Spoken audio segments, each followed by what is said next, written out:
அண்டம் முழுதும் ஒன்றினுள் அடக்கம். அதுவே ஆனைமுகமெனும் ஓங்கார விளக்கம். சுழலும் கோள்கள் அவன் சொல் கேட்கும். அவனை தொழுதால் போதும் நல்லதே நடக்கும்.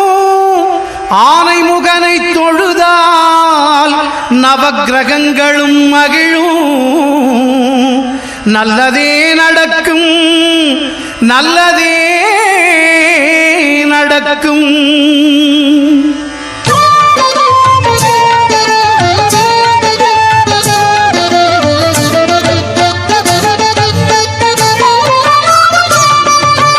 ஒன்பது கோளும் ஒன்றாய் காண